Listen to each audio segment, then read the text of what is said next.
Here is GGB co-host Bob Person. Today we're gonna get into GGB's upset of the day. And God, just shoot me already. 2 freaking days in a row.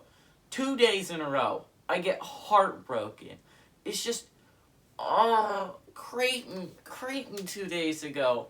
And a made free throw from overtime. And a possibility to win the game. Indiana last night, they gave an easy shot up with 8.3 seconds left. Don't give them easy shots. They don't give up that easy shot. It goes into double overtime with the Hoosiers with a chance to win it. But let's go over the Wednesday games real quick to review. Just from an analytical standpoint, what I think each of these teams did.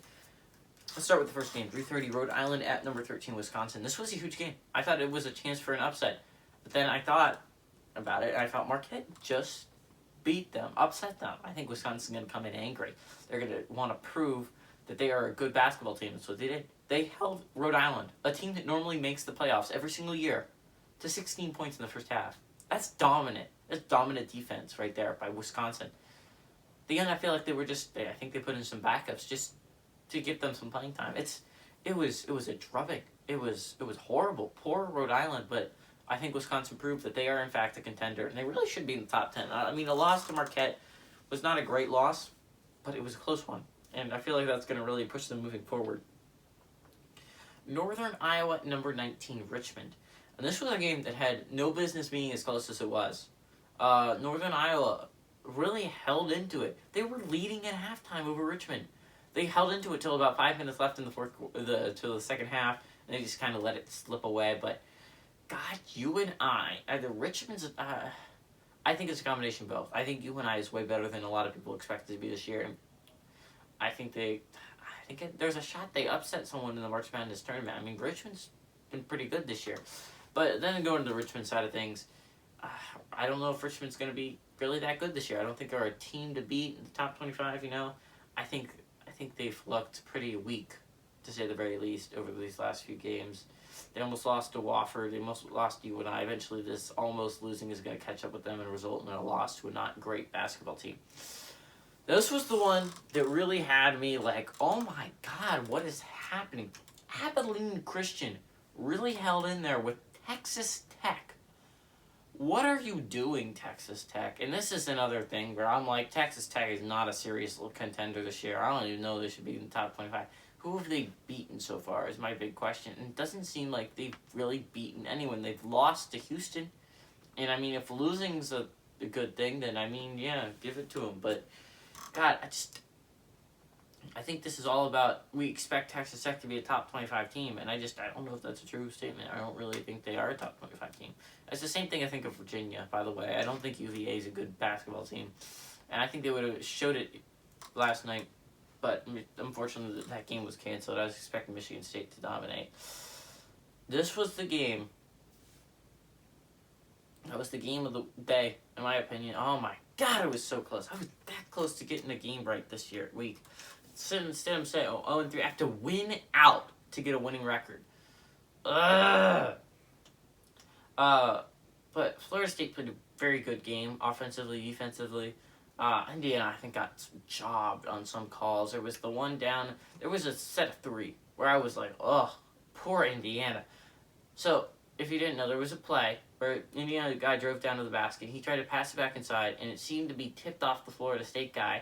And they pointed at Indiana's direction initially. And then this ref that had no angle whatsoever came in, gave the ref the wrong opinion, and then gave Florida State the ball back.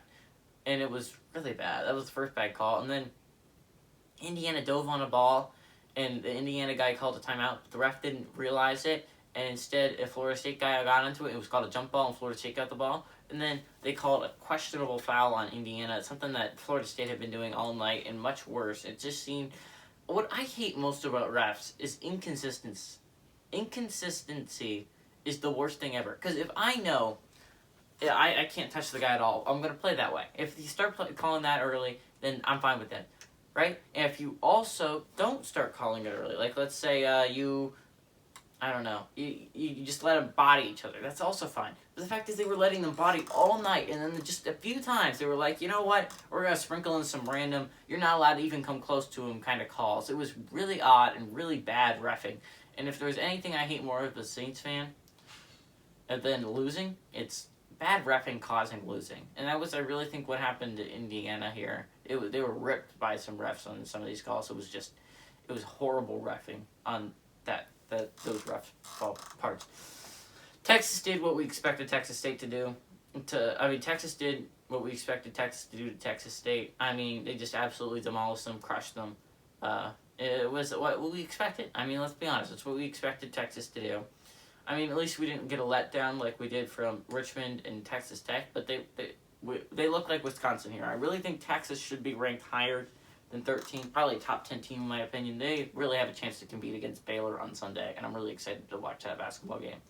Although it probably won't because NFL's on. So, final game of the day, SFA at number 2 Baylor, and I was just really impressed with what Baylor did to SFA. Stephen F. Austin is consistently a top in their conference and consistently makes the playoffs, and is a pretty good basketball team. It normally pulls off one huge upset a year. I think like last year they beat Kentucky or something like that, or maybe they beat Duke. I don't know. It was a huge upset. And Baylor just was like, you know, we're not going to let that happen to us. Baylor just crushed SFA. And I think SFA is still a pretty good basketball team. And I just think Baylor is just dominant this year. And Gonzaga, I feel like, can really put a chance against them. And I think Iowa could. And I feel like some teams in the Big Ten, like Illinois, Wisconsin, I feel like they all have shots. But in my opinion, Baylor should be the favorite to win it all. Just from what I've seen this year, the absolute dominance they've had over pretty good basketball teams. Let's go over the one top 25 matchup today. There was going to be a San Diego Gonzaga game, but it was canceled. But it's not like I was going to pick that game anyways. Let's go over it. 9 o'clock on FS1. Number 24 San Diego State at number 23 Arizona State. If you're going to give me an upset, oh my God, thank you for just giving me a great one. It's just one rank lower. One. That's a gift. They're just giving me a gift to pick. And normally I have to pick an unranked team against a ranked team. I had to do it with Indiana over Florida State. And that's not really what I try to do. I try to pick a lower ranked team. And then when they're playing a pretty good basketball team that's not ranked like Indiana was. But dang, this is such a good pick. And I'm thanking God that they're not giving me like no option on and that option be really bad. But if this was on any other day, literally, if it was on Friday, Wednesday, this would be the game I was picking because San Diego State's looked good. Probably not as good as they were last year, but still a pretty good basketball team. Then we talk about Arizona State, and I just have no confidence in the Pac-12 whatsoever. I think it's really bad. As you can see, with only one team in the entire top 25, and that's Arizona State, I feel like they lose this one. San Diego State's, in my opinion, a really good basketball team. This year, it's well coached, it's well played, and they're easily the team to beat in the Mountain West. I'm interested to see what other teams try to do, but it just seems like this is the team to beat in the Mountain West, and I think Arizona State might be the team to beat in the Pac-12, but that's like saying between me and Adelaide, I'm the person to beat. It's not like I'm not good at basketball. It's the fact that Adelaide can't dribble a basketball and is really bad. Pup just is not good at basketball. Unfortunately, she does not have Steph Curry's body like in the picture where she can go swish, swish. She can't swish. But give me San Diego State here. Hopefully, the Aztecs stop my skid.